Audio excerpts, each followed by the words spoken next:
Madame Najma Lagouri, vous êtes spécialiste de la question libyenne.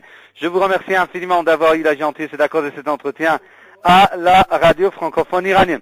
Madame Lagouri, aujourd'hui, à l'issue du sommet de Paris, les participants se sont dit prêts à prendre toutes les actions nécessaires, y compris militaires, contre le régime de Mouammar Kadhafi. Tout d'abord, quelle était la portée en fait de ce sommet de Paris, d'autant plus que des avions français sont d'ores et déjà en opération contre en fait les forces fidèles à Mouammar Kadhafi.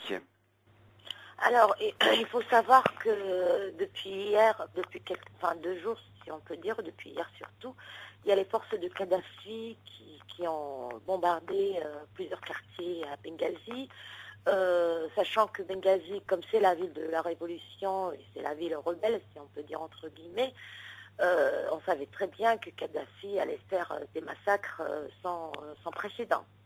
Le Conseil national libyen, formé par les insurgés, a fait appel ce matin à l'ONU pour appliquer la loi 1973.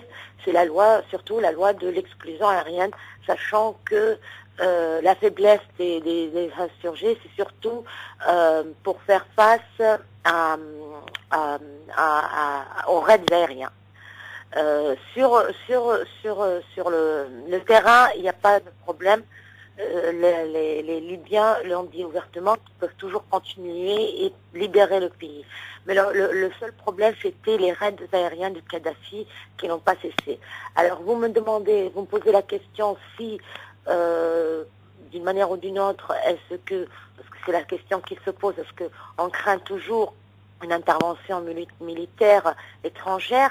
Je dis bien sûr, il y a toujours on craint une intervention militaire parce qu'on ne sait pas ce qui peut arriver après, mais sachant dans la situation actuelle de la Libye, la situation catastrophique, les Libyens n'ont plus le choix. Leur seul choix maintenant, c'est d'accepter l'exclusion aérienne pour qu'ils puissent continuer leur combat contre Kadhafi, bien sûr. Et d'autant plus que cette décision a modifié totalement le rapport de force en faveur en fait des opposants, des manifestants. Oui, bien sûr, c'est pour le moment ce qui se passe, la décision qui a été prise par l'ONU ou après cette réunion entre les différentes puissances mondiales est en faveur des opposants. Je veux le dire, je ne vais pas dire le contraire. Ça veut dire que les opposants veulent cette exclusion aérienne, mais ne veulent pas plus. Ça c'est bien déterminé. Ne veulent pas plus, ne veulent pas se retrouver une armée, par exemple, étrangère en Libye. Autrement dit, les opposants réclament en fait le respect total de la souveraineté de la Libye. Bien sûr, sans aucun doute, bien sûr. Ça a été dit dès le début, dès le premier jour, et ça se redit tous les jours. Et on insiste et on souligne bien que la souveraineté reste toujours et restera au peuple libyen et pas à une force étrangère. On ne négocie même pas cette option. C'est même pas à négocier. Et peut-on dire qu'après en fait de cette décision prise par le Conseil de sécurité de l'ONU également, ce sommet de Paris, peut-on dire que on se rapproche en fait au fur et à mesure de la fin du règne de Mouammar Kadhafi? En fait, dès le premier jour, on savait très bien que chaque jour, on se rapproche, même si les forces de Kadhafi ont pu quand même reprendre d'autres villes, mais on savait que nous, les Libyens en tant que Libyens, savent très bien que Kadhafi est fini. Le pouvoir de Kadhafi, le régime de Kadhafi est terminé. Alors c'était juste une question de temps. Mais on veut éviter tout simplement plus de morts et de blessés dans ce pays. Pour éviter plus de morts et de blessés, c'est l'option de l'exclusion aérienne, c'est la meilleure. Mais le fait que le régime de Kadhafi soit terminé ou soit fini, ça c'est quelque chose qu'on le sait dès le début. Cette révolution, il n'y a pas un échec pour cette révolution. Cette révolution va continuer jusqu'au bout. Le peuple libyen va continuer jusqu'au bout. Il y a un non-retour et ça c'est ce qu'on a remarqué dès le début. Madame Lagouri, à Benghazi, fief de la révolution, on est déterminé à aller jusqu'au bout pour en fait remporter la victoire. Bon, pensez-vous qu'après cette décision du Conseil de sécurité, cette modification du rapport de force, il va y avoir une défection au sein des forces fidèles au régime de Muammar Kadhafi? Alors je vais vous dire, au sein des forces fidèles du régime de Muammar Kadhafi, il y aura certainement, une peur aussi de la force étrangère. Parce que pour eux, ils savent très bien que l'intervention des étrangers veut dire que la situation est devenue catastrophique et que l'intervention des étrangers veut dire aussi, d'une manière ou d'une autre, la fin de Kadhafi. C'est pour renforcer l'idée que le régime de Kadhafi est terminé. Bon, est-ce que les forces fidèles de Kadhafi vont abandonner?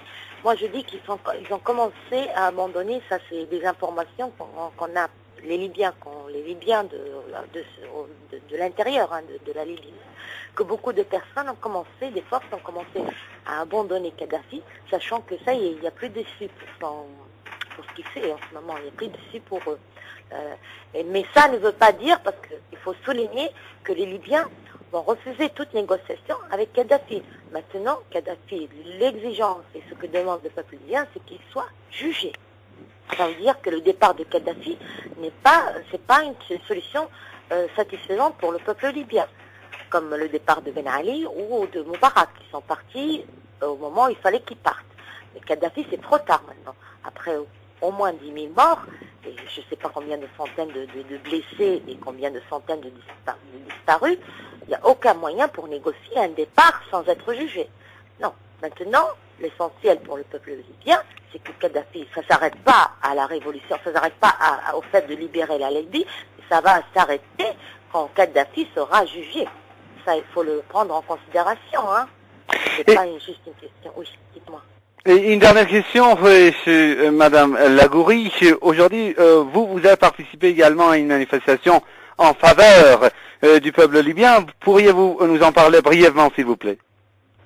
Alors c'est la troisième manifestation à Toulouse en faveur du peuple libyen, sachant que bien sûr il y a eu des événements en Libye, c'est surtout le fait que Kadhafi soit rentré à Benghazi, et c'est pour dire, parce qu'on a entendu des discours de Clinton et ainsi de suite, comme quoi il ne faut pas toucher à Benghazi, on voulait dire que nous sommes dans l'unité, que ce soit Benghazi ou Misrata ou Zouara ou Zouaya ou n'importe quelle ville en Libye, les Libyens sont dans l'unité, ils ne vont pas être divisés. C'est pas parce que Kadhafi a commencé à attaquer Benghazi que le monde va se mobiliser.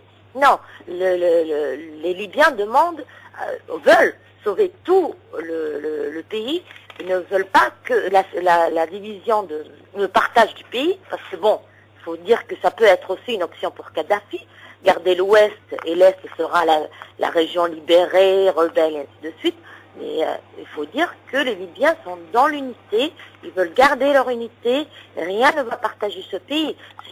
C'est là l'échec d'une révolution, s'il y a un partage. C'est ça le vrai échec pour les Libyens. Mais c'est pour sortir, pour dire, oui, il est en train de bombarder la Libye, oui, nous sommes contre de bombarder Benghazi, mais Benghazi n'est qu'une ville parmi d'autres, n'est que des habitants parmi d'autres. Et que de l'Est à l'Ouest, ils sont tous unis pour sauver toute la Libye, et que si une décision doit être prise, c'est pour toute la Libye, et non pas pour Benghazi.